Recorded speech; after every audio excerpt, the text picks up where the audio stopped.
வாங்க ஃப்ரெண்ட்ஸ், எல்லாருக்கும் good morning. இன்றைக்கி நம்ம கிச்சனில் என்ன பார்க்க போகிறோன்னா, கோதுமை ரவா கிச்சடி பார்க்க போகிறோம். சம்பா கோதுமையில் நான் பண்ணுறேன்.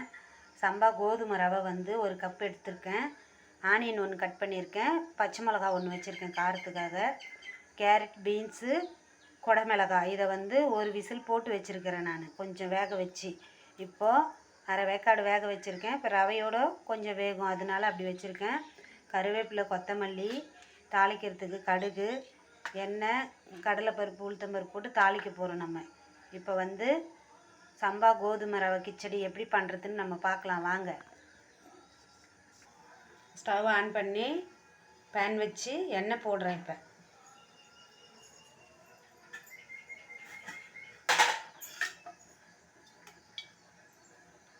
ஆயில் வந்து கொஞ்சமாக தான் சேர்க்குறேன். நான் ஒரு கப்பு தான் பண்ணுறேன்.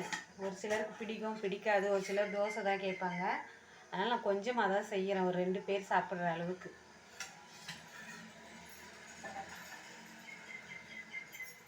டெய்லி இட்லி தோசையே பண்ணி பண்ணி கொடுத்தோம்னா போரிங் ஆகிடும்ன்ட்டு ஒரு நாளைக்கு இந்த மாதிரி பண்ணுவோன்ட்டு பண்ணுறேன்.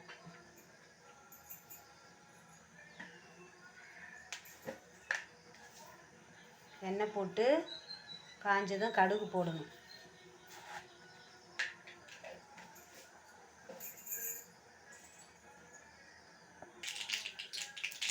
பாருங்கள், இப்போ நமக்கு தேவையான காய் எது வேணாலும் போட்டு இதில் பண்ணலாம். விருப்பமான காய்கள் ப்ரோக்கலி போடலாம், இல்லை காலிஃப்ளவர் போடலாம். ப்ராக்லி போட்டோம்னா ரொம்பவே குழந்தைங்க விரும்பி சாப்பிடுவாங்க. சீசனுக்கு ஏற்ற மாதிரி என்ன வெஜிடபிள் கிடைக்குதோ அதை வச்சு நம்ம இந்த மாதிரி கிச்சடி பண்ணலாம். சம்பா கோதுமையில் பண்ணும்போது அவ்வளவும் நல்லதாக இருக்கும். சம்பா கோதுமை ரவையை வந்து நம்ம உப்புமா பண்ணி கொடுக்கறத விட இந்த மாதிரி கொஞ்சம் வெஜிடபிள் சேர்த்து பண்ணி கொடுத்தோம்னா ரொம்பவே லைக் பண்ணி சாப்பிடுவாங்க. வெங்காயம், பச்சை மிளகாய் போட்டு வதக்கிறேன்.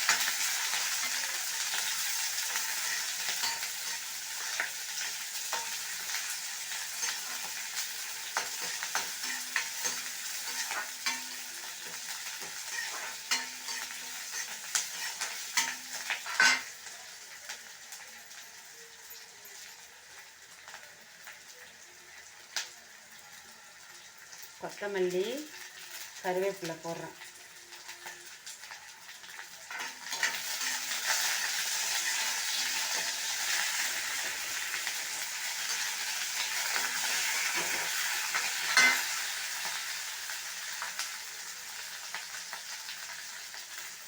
இன்னும் ஒரு விசில் போட்டு வேக வச்ச கேரட், பீன்ஸு, குடமிளகாய் இதில் சேர்க்குறோம். நம்ம எல்லாமே வெங்காயம் கொஞ்சம் வதங்கினது தான் சேர்க்குறேன்.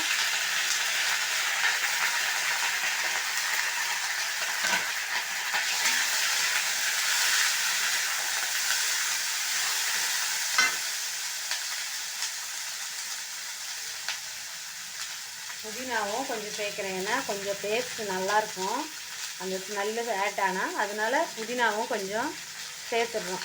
புதினா சேர்க்கும் போது கொஞ்சம் ஹைலைட்டாக இருக்கும் ஸ்மெல்லு, டேஸ்ட்டுமே கொஞ்சம் நல்லாயிருக்கும், பசங்க விரும்பி சாப்பிடுவாங்க.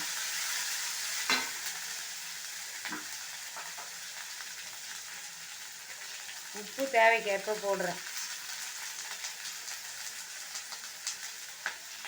நம்ம ஒரு கப்பு ரவைக்கு வந்து 2 கப்பு வாட்டர் தண்ணி ஊற்றணும். நம்ம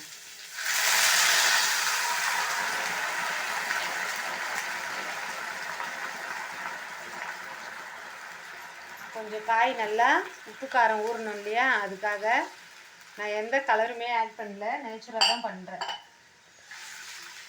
காய் கொஞ்சம் நல்லா கொதிக்கணும், ஒரு 2 நிமிஷம். இப்போ வந்து காய் வந்து உப்புலாம் இருக்கா அப்படின்னு நீங்கள் டேஸ்ட் பண்ணிக்கோங்க. நான் வந்து பட்டாணி நல்லா கொஞ்சம் சாஃப்டாக இருக்கான்னு பார்க்குறேன். பாருங்கள், வெந்துருச்சு. இந்த மாதிரி வெந்த பிறகு தான் நம்ம வந்து ரவையை போடணும். நம்ம தனியாக நான் ஒரு விசில் போட்டேன் இல்லையா, அந்த மாதிரி போடலைன்னா கூட இந்த மாதிரி தாளித்து விட்டு நம்ம கொஞ்சம் நேரம் காயை வந்து வேக விடணும். பாருங்கள், ஒரு கப்பு சம்பா கோதுமை ரவையை சேர்க்கிறேன்.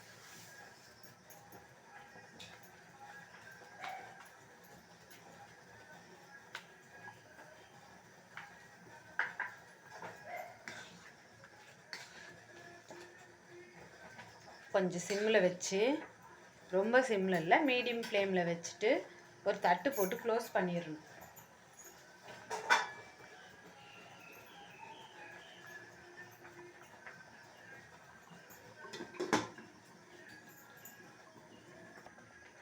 ரெண்டு நிமிஷத்துக்கு அப்புறம் தான் ஓப்பன் பண்ணுறேன். சிம்மில் வச்சதுனால ஒன்றை பாரி வேகும், அதுக்காக தான் இப்படி வைக்கிறோம் நம்ம. பாருங்கள், ஒரு கப் ரவைக்கு 2 கப்பு தண்ணி வச்சதுனால எவ்வளோ அழகாக வெந்திருக்கு பாருங்கள். இதே மாதிரி கிளறி விட்டுட்டு மறுபடியும் ஒரு நிமிஷம் நல்லா வேகணும். இப்போ தான் பலன்னு நல்லாயிருக்கும்.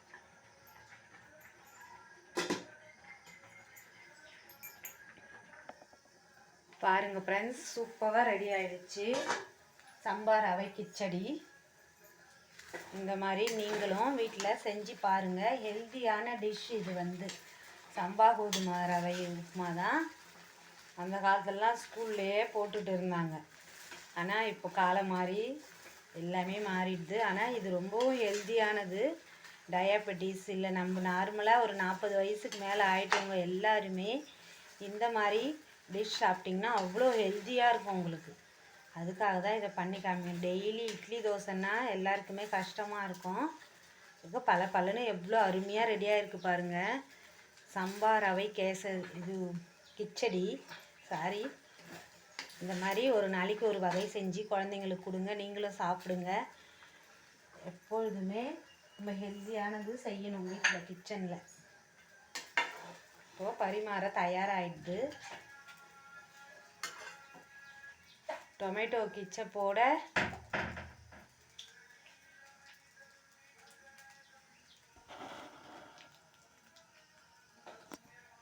இந்த டொமேட்டோ கெச்சப்போட சம்பா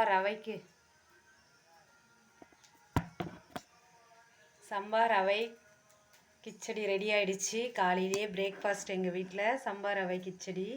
டொமேட்டோ கெச்சப் கூட நான் வீட்டில் தான் பண்ணேன். ஆனால் வந்து பாருங்கள், இந்த மாதிரி உங்களுக்கு இன்னொரு நாளைக்கு டொமேட்டோ கெச்சப் எப்படி பண்ணணும்னு நான் வீடியோ போடுறேன் உங்களுக்கு. தேங்க்யூ ஃபார் வாட்சிங் மை வீடியோ.